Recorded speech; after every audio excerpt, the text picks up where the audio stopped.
what's going Oh, on New Year in China.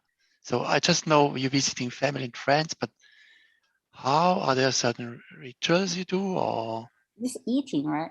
It's like, eating? yeah, eating with different family members. Okay. Meet your family members, right? Like, people you don't see regularly, right? Okay. And normally it's just a big family gathering and just eating together like for 7 days. Okay. Okay. But some people, travel and go on holidays as well. Yes. Yeah. Yeah. So I guess we won't have any folks from China for today. Yeah. It's just like Christmas and New Year, right? Yeah. I think it's one of the most Most mass important migration event in the world. I heard. So many migration. people. Yeah, Migration. migrate in a way. Yes, just migration forth and back to place where you come from, and then you move back. Correct. Yes. Yeah. But not this year. Right? A lot of people actually not really traveling because of Yeah. COVID The situation. restriction. Yeah, of Yeah. course. Yeah, hopefully next year. Never knows. Yeah, it should get better, right? This year, the Yeah, COVID we hope so. situation. We hope so. No one knows. It's like we are at the peak, of the cases here, but they're going to drop all measurements like I don't know 2 weeks later. So really, now it's like mass infection. Nobody cares anymore. It's strange, somehow. Anyway, so yeah, welcome to today's call. We have Vivet today, who present his own project 100, and then maybe we start. Maybe we start about what happened yesterday. It's just I think it's a big incident. Yesterday, I don't know if all of you know that the bridge was hacked on Solana, Solana, and it's pretty interesting. I think it's like I think it's an interesting moment right now, not because of the security itself, but at the end, FTX somehow or somebody in the background of the bridge did like a bailout. They told them funds are safe and we're going to replace them basically. And I think it's like it's somehow. I had the feeling bailouts are not going to exist in blockchain, but now as long as the industry is gets matured, we see that big companies or big structures are able to bail out if they get like technical problems. And I think this is also a little bit the power shift, and maybe it's also not in the direction of decentralization. I don't know. Yeah. But we also, I think one of the what you realize at the beginning of the hack, I did see it not in real time, but maybe 1 hour later. So was like, nobody did know which kind of ETH on Solana has been affected. And then after some time, it was clear that there's like 4 different ETH on Solana who are coming in or flowing out, or different bridges. And only one of the bridges has been affected. But no, on Twitter, nobody. It took some time that people understand that there are like different ETH on Solana, and maybe this is also an issue about the Solana ecosystem, because I think visibility of these protocols or it's not so visible. The data is not so visible, so people try to find out which kind of structure are affected. And of course, maybe I'm more in the section of Twitter who is more Ethereum focused, so maybe there have been other channels. And but so for me, it's like a bit like Draghi, coming up and tell everyone whatever it takes. That's like a little bit like this moment. And I think it's it's you can have different feeling about this, I guess. Yeah, that's just what I'm thinking about this event. And I know Vivet, you did also look into this, and yeah, I did. Yeah, it was certainly an interesting one. They've already replenished the funds as well. It's already back in the pitch. crazy is pretty fast. funny, yeah. Any normal DeFi bridge, that would not be happening at all, of course. It just happened to be the VC one, which is lucky for the users, I suppose. But yeah, certainly a new precedent set there. Yeah. Yeah, also the first big hack on Solana, because Solana has avoided any issues like this mainly because people couldn't be bothered to go through the Rust code and trying to piece it together. But of course, when 250 million is at risk, eventually they're going to, and this will happen here. It went. I'm pretty sure before this, the statistic people were touting was that the total hacks on Solana were $16,000. So we went from 16,000 to 250 million in one day. Yeah. But yeah, they're different so, aspect. I mean, that's good because Solana can't just expect it to be secure just because people haven't bothered to attack it. So, in a way, these attacks are good. They have to happen. The code has to get better. Yeah, but I think it's also like a management issue because, as you know, after some time it was bubbling up that looks like they fixed something in the code, and this code fix was visible but not pushed to the live version. So it's possible that somebody looked at the GitHub commits and did see there's an existing issue they fixed, and then they replicated it on Solana. I'm not sure. There's like the stories going like this, that maybe they did see it in the GitHub, the flaw, basically because it has been fixed already. But so they didn't even have to look at the really find the issue themselves, because the bridge did find it themselves, but they haven't been fast enough to deploy it, basically. But yeah, okay. So let's start with your part, Vivet. Yeah, thank you for joining. And maybe, as we spoke before, first, maybe we go a little bit back to the project you presented back in, I don't know, 2 months ago, about, and maybe you can, if you can give us an update what's going on with Harbor. How is it called? Risk Harbor. And because I guess you followed the project a little bit, maybe. Yes, okay, so I can get started. So Risk Harbor was meant to launch their version 2, which was a massive overhaul over version 1. And they have launched that only about 2 weeks ago now, I think. I've got one slide about that. Let me just present 1 second.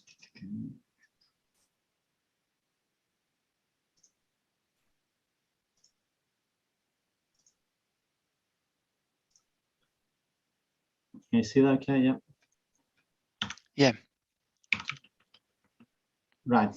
Yes. So the V2 launch, where the big difference is there's only one vault now. Before it used to be a single one per strategy. So yeah. So now this vault is live until the 30th of April, and they're incentivizing it with 15,000 RHXT, which is tickets, which will be able to be redeemed for the RH token, which still hasn't launched. Again, they're not rushing to do that, but I'm guessing in the next month or so, they're probably going to launch that. Yes, so the strategy is just simply to deposit USDC in that vault. It's got a reward rate of 3.6% currently, which is just from underwriting. And then we would have the RH rewards on top. So we can't really know what the APR is, but I expect it will be pretty good. So yeah, it's pretty simple for Risk Harbor. I think, yeah, we can add this to the list of strategies for the virtual portfolio. Yes. Yeah, cool. Okay, so that's not about that. Let me just start about hundreds. Yes, please. So 100 Finance, the key points are that it's a multi-chain lending platform based on Compound. The main thing we altered is the reward model. We've launched already on Arbitrum, Phantom, Harmony, and Moonriver, but we plan to launch on a lot more. We're focusing on the smaller chains first before we move on to the bigger ones. We only use Chainlink oracles, which means, again, we're limited as to which chains we can launch on. Chainlink is is launching on a lot of new chains, but still they're not everywhere. So we can't go to every single popular new one. We have a staking model for our HND based on the Curve voting escrow system. In the short term, we're going to launch cross-chain governance, where you'll be able to lock your HND for VHND on one chain and then use it on all other chains as well. And in the longer term, we plan to launch cross-chain lending. So you can have your collateral on chain A and borrow something on chain B. The change to the rewards model is that we do not allow folding, we do not incentivize borrowing, and we don't incentivize blue chip deposits. We only incentivize stablecoins.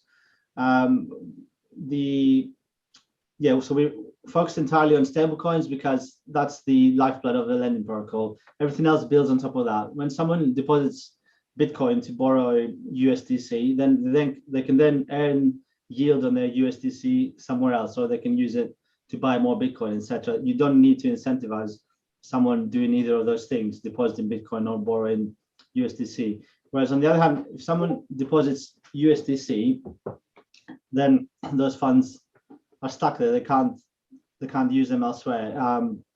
Because we don't allow folding, we don't allow people to both earn HND on their deposit. What's folding? Folding is when you deposit, so like on Compound, for example, or Geist or a place like that, you deposit USDC, you borrow USDC again, you deposit it again, you borrow some more, you deposit it again, you borrow some more. So in the end, you fold or leverage your position 4 or 5 times over, just to farm more of the token. So so we don't allow that because it just doesn't really make sense. So we incentivize people to deposit their stables basically, and that's it. That's all they can do. They can't then borrow against those stables. Then for the staking system, so people can lock their HND for up to 4 years. It's exactly the same as Curve. You can vote on which stablecoin should earn more rewards. You also get a boost versus non-holders, so up to 250%, again, just like Curve. In the future, the VHND will be used to govern the entire protocol, probably about a year after our launch. We're trying to distribute the token first to as many chains, as many people as possible before we can pass governance onto the token itself. And as I said before, the depositors can either borrow against the deposit or stake it into the corresponding gauge to earn HND. So folding is not possible. So our immediate plan, we've pretty much finished the contracts for this, is mirroring VHND. So normal tokens are not suitable for cross-chain governance because they're transferable. So that means you can vote on one.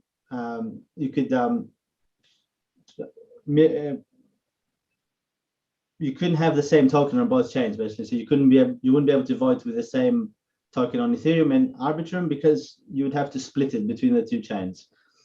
VHND, like VCRV, is not transferable. You can only have one position per chain, and it deteriorates at a fixed rate.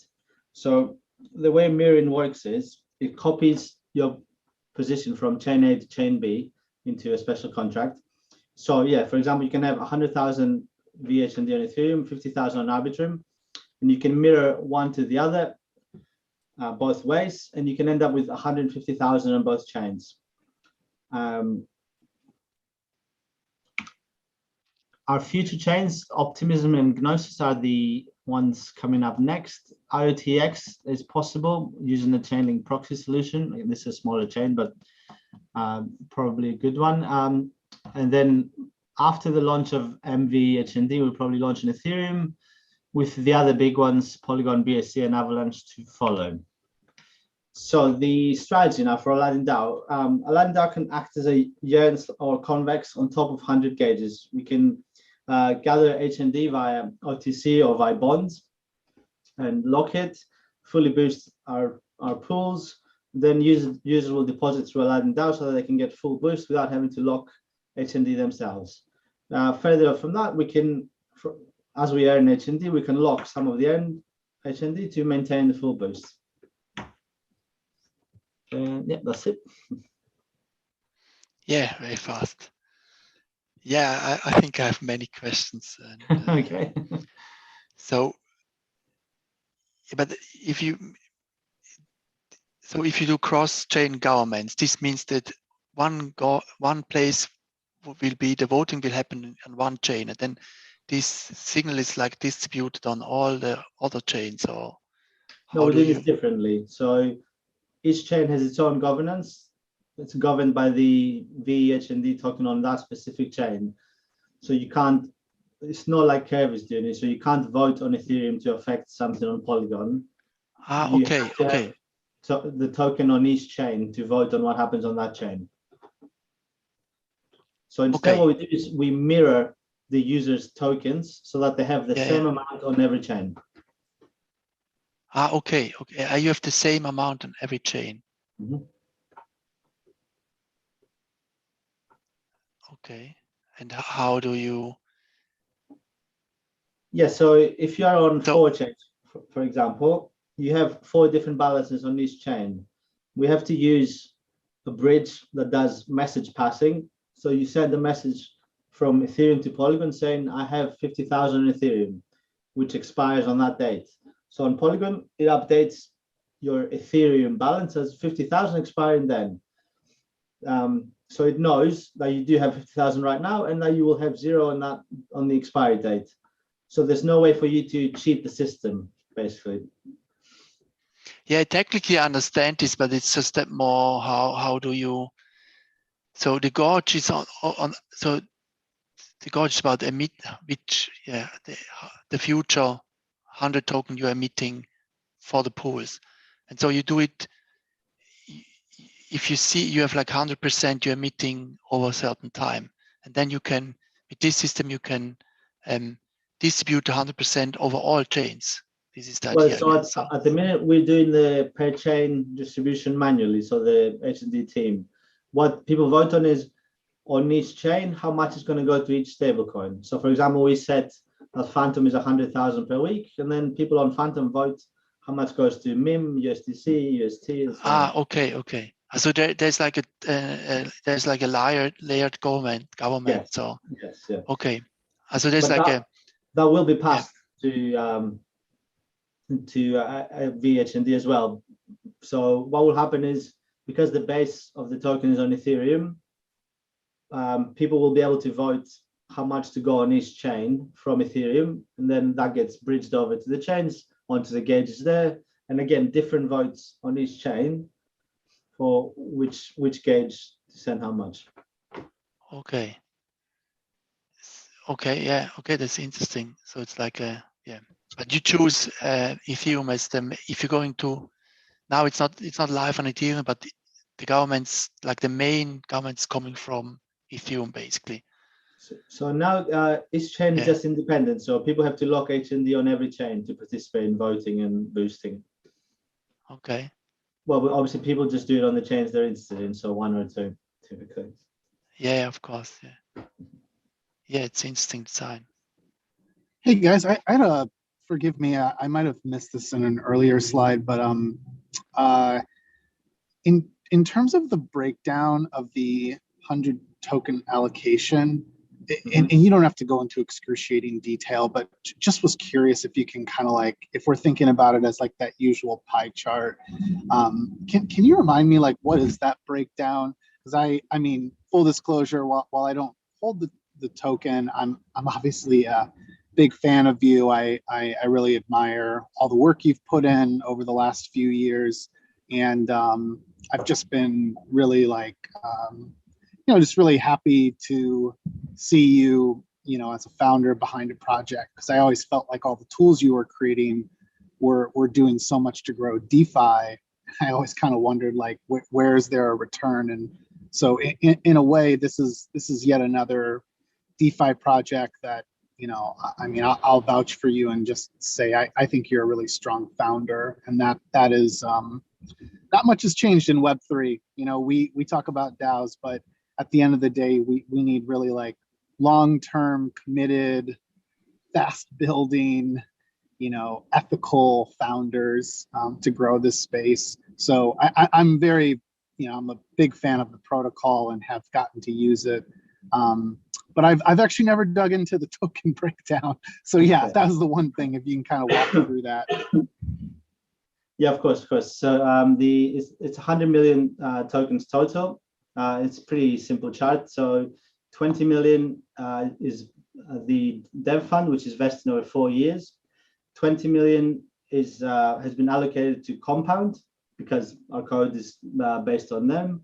And again, this is vested over 4 years. And we have spoken to Compound. They are very happy to participate in governing 100, so that's great. 20 million is migrating because 100 is version 2 of Percent Finance. So Percent had 20 million tokens. They are migrating 1-to-1 onto 100, which migration is 10% instant and 90% vested over 1 year. And then finally, the other 40 million is for liquidity mining and that sort of thing, partnerships. That's awesome. And I never caught, did you have any seed investors, or was this, did you end up standing it all up with, whatever team you're working with? No, there's no investors at all. Nice, man. Cool. Well, anyway, I'll let you continue here, but just yeah, it's cool to see this all presented. I got to do a deep dive like a few months ago and just was like, this is awesome. This is reinforcing multi-chain lending, which is still one of the most important use cases right now for mass adoption. So yeah, I just really admire what you've built. Thank you, really appreciate it.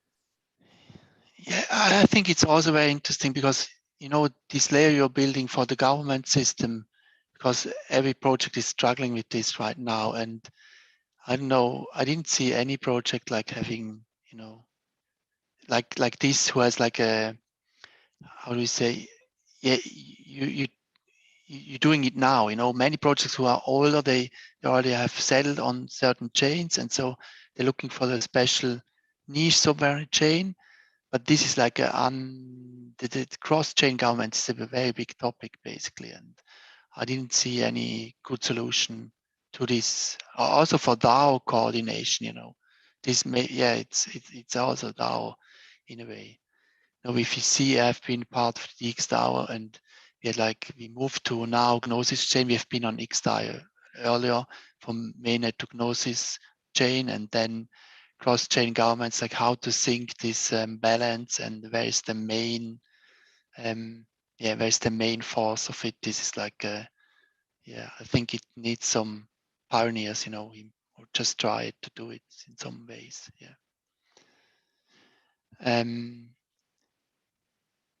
So maybe you can go a few slides back, because I think I see something I have questions for. Can you show me? I can exactly. So what's the difference? So you're adding now these governance and gorge system somehow, but is the underlying there are many different lending protocols out there. So what's the difference basically of your solution? Or Well, the main difference is we are multi-chain first. We have a unique yield or liquidity mining system with the stablecoin focus. We are executing very fast compared to obviously the big players, which by necessity have to be slow. We're serving new smaller chains, which they might never even decide to do so. So yeah, I think we're definitely filling a niche in the market. And the stuff we're doing here, the cross-chain governance stuff, no one has done that yet. So it's pretty exciting to be able to work on stuff like that. And the big goal, of course, is cross-chain lending. I haven't gone into that yet because it's still months away for sure, but that's definitely the end goal. Oh, that's huge. So that is coming then. So you would be able to, let's say I could put up some collateral on Ethereum but borrow on Harmony. Is that what you mean when you say cross-chain lending? Absolutely, yeah. So on Ethereum, you put up your collateral there. You essentially take the loan out there, so Ethereum knows that you've taken a loan, but there's no tokens transferred on Ethereum itself. You send a message to Harmony saying, "I have borrowed this much." Then the markets there release that much one or whatever to you, and you have to repay the loan on Harmony with interest. And this sends a message back to Ethereum saying this loan has been repaid, and you can withdraw your collateral. How do you develop this messaging system for yourself? Or is there No, like a no. building block? We can't do everything now. That's up to the bridges to do. But they're all working on it. Chainlink is working on it. All the smaller players are as well. So this will be ready this year for sure. The messaging system. Okay. It's really cool. Because really this cool. is really missing, right now, because this is what you need for the cross-chain thing to work, basically. I think like in order for us to survive, I don't know if we're in a bull market, bear market right now, but let's assume, let's say whenever we live through like an extended downtrend or ranging flat market, stable coins yield, I think, is one of the few things that's going to like really continue to like sustain the community, but also continue to grow more users, or the number of users that we have. So I think the major difference here that you called out is 100 is you all are very quick to implement for, like you pointed out, some smaller chains, and I expect that to continue. And I think what everyone's witnessed in the markets more recently, whether it was like Wonderland or like whatever implosion or whatever's going on with sushi right now, it's important that you have builders, or in your case, I'd say everyone puts the most stock into you, VFAT, as the builder.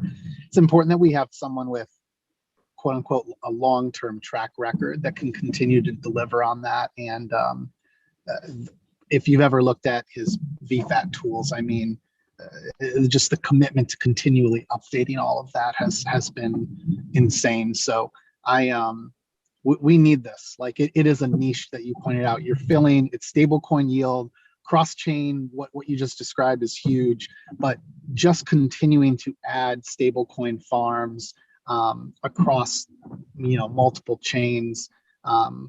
Each of those having their own unique DeFi communities that are growing. Like this is really important. So, and I say all of that again, not as a bag. I'm not a bag holder. Probably should be after I said all of that. So you will be. You will be. Yeah. So, anyways, but what's coming up, in my mind, that. But you won't allow like something like convex, because then that's because if in Curve, then people, 3 protocols have access, are allowed to lock basically, but you won't allow this. No, we don't have anything against convex. The problem with convex is that it grew too big too quick, so there's no way you can compete with it. So with us, because people know what convex is, we're going to have multiple convexes doing the same thing. So not one of them is going to be too big compared to the others. So I think that's better for us, really. Yeah. The thing is that, this was on Curve. This was like a discussion if they should remove this whitelisting, and then I think they did decide not to. But you will never have a whitelist, basically. No, we do have a whitelist. There are a few projects that are looking to buy HND and offer vaults in that sense. So it would be the same for Aladdin DAO. For this to work, we have to whitelist Aladdin DAO's strategy. Okay. So it's the government's decision, basically. Yeah. And if there's 10 projects doing this, it's just a much healthier ecosystem than just one, or just not allowing it at all and only allowing users to do it. That doesn't make sense to me. Yeah, I agree, but somehow, the thing is, I have curve on all the protocols. I have on Jörn curve, I have on original curve, and I have curve on convex, basically. But somehow, what's the risk there is that you're going to, so you have a competition, and then people lock up curve with one of these competitors, and they lock it up for 4 years, and one is losing, it's losing like the market share on this competition. So the token is just locked up, but the functionality is somehow, is going away or is weakening. That's what I have, or better said, I have locked curve in this A pool from curve. They did it. They are the first one who did it. I know StakeDAO did it too. Yeah. And then, StakeDAO somehow did lost traction, in lock being able to attract like V curve. And now they have still the pool. I know what they are doing with this, but somehow from the user side, it's not. Now with my learning, I don't know how I should react in such a system. Maybe I would more take a wait and see approach until a clear winner is like established, basically. Yeah, it is interesting. I agree with you, but I think we can definitely stay on top of it and not allow one protocol to gain majority control over 100. Maybe this solution. Because also, and you decide for 4 years because it's like established, or what's the rationale behind We this? our plan was to have liquidity mining for 4 years as well, so it was just fitting. Okay.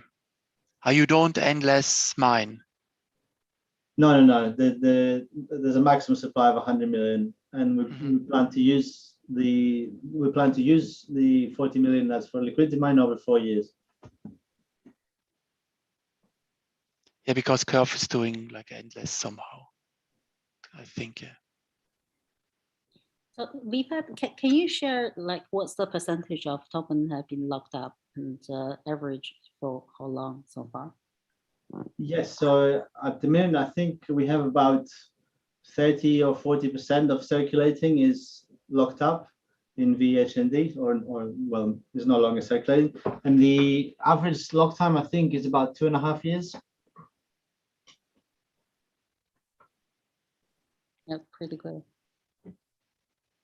But then now I lock it with you basically, because the system is not in place for the others.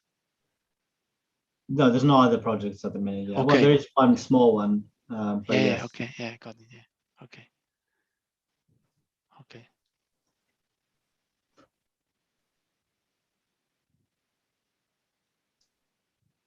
Yeah. So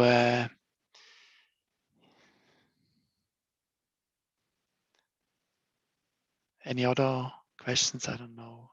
Yeah, the thing is that I did like announce that Chris Murray is maybe joining the call, but somehow we had like a communication issue, and now it looks like he's not joining. So we have like quite a big change. So you're gonna be able to see all your farms in one place. You're gonna be able to search for farms, so you'll be able to see all the APIs in one page and filter by which token you want, which platform, that sort of thing. Yeah, and just a few other features as well. And there's going to be some contracts as well. Yeah, very excited for that. It's quite a big undertaking, so I don't know when it's going to be ready. Hopefully sometime this year. Yeah. Are you going to make a token or?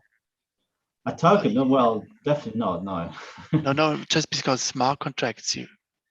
Yeah, probably at some point, but not for a long time. Okay.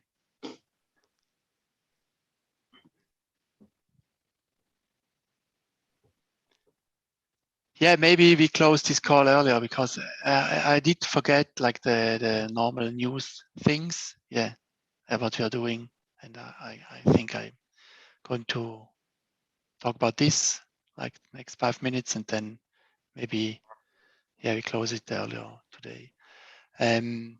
Yeah, we are still people have asking us what we are doing right now, and maybe some are out of the loop.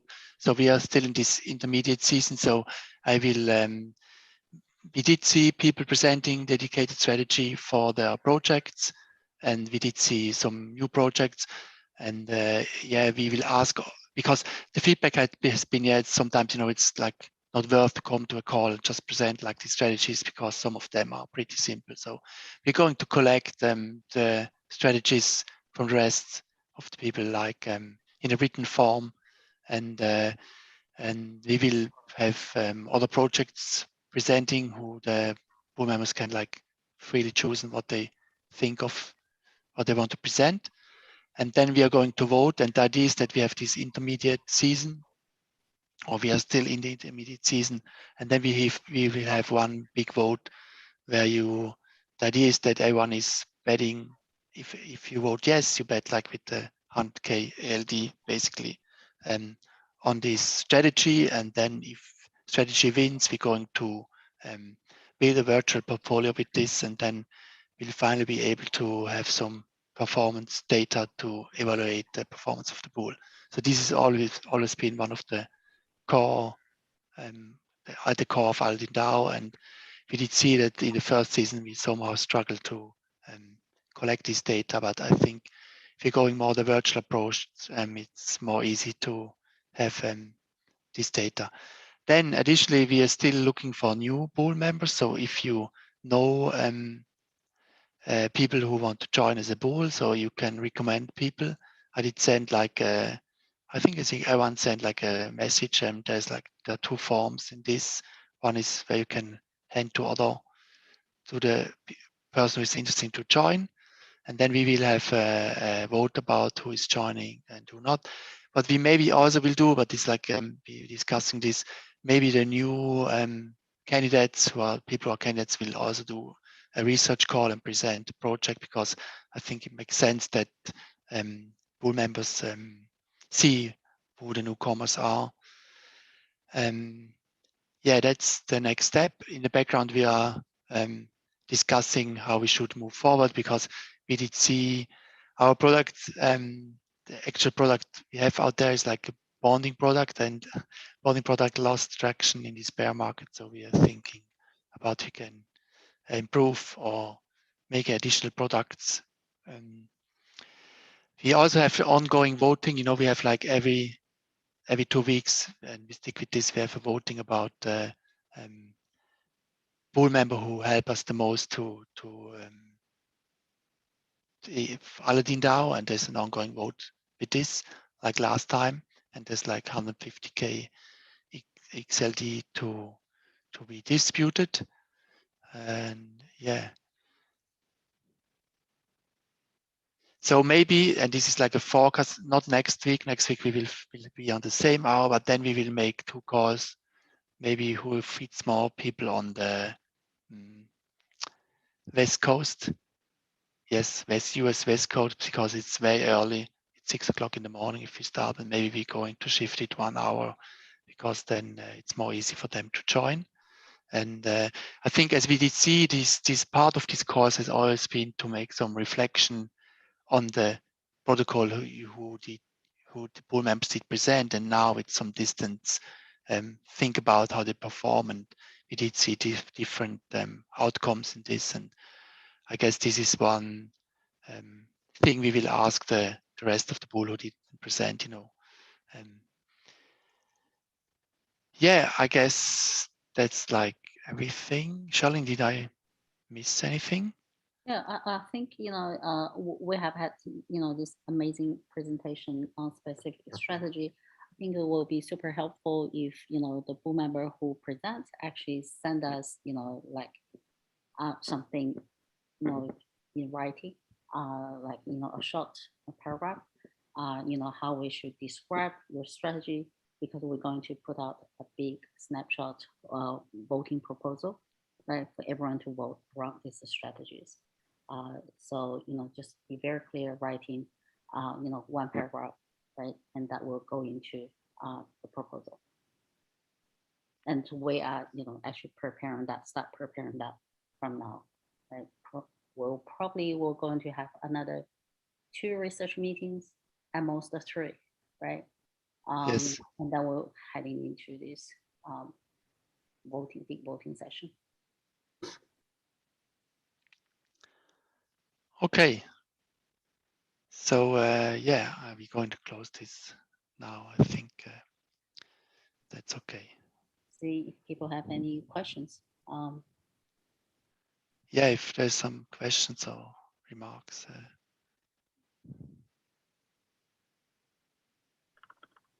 Yeah, one VVET. I have one last question. Which chain finds the most traction right now? You know, in fact, it's easy to find it out myself, but yeah, but Yeah, well, that's definitely Phantom, because Phantom has been going absolutely crazy with the whole Solidly project from Okay. Andre, which Yeah. so 100 ended up getting one of the 20 spots for that. So we're waiting. Yeah, so that's going to be pretty big. Still, we're waiting for that to actually launch, and we can see what we're going to do with that. But that's going to be pretty important. Okay, cool. Yeah. Thank you. Yeah, it's interesting how he does plays this protocol. Yeah, how he plays. You know, Andre plays this protocol to protocol game, and maybe it's really a better strategy than just target like retail, because that's at the end more protocols are more your users. We see it with Curve. Yeah.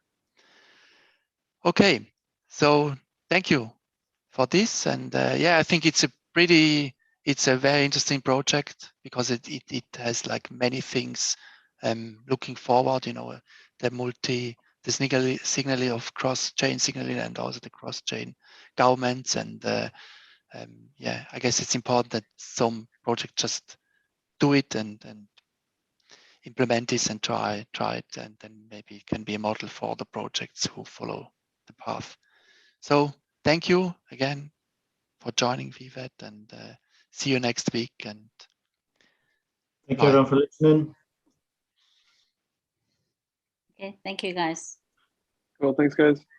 Thanks, guys. See you. you soon. Thanks, everyone. Thanks, VFAT. Bye, Bye-bye. everyone.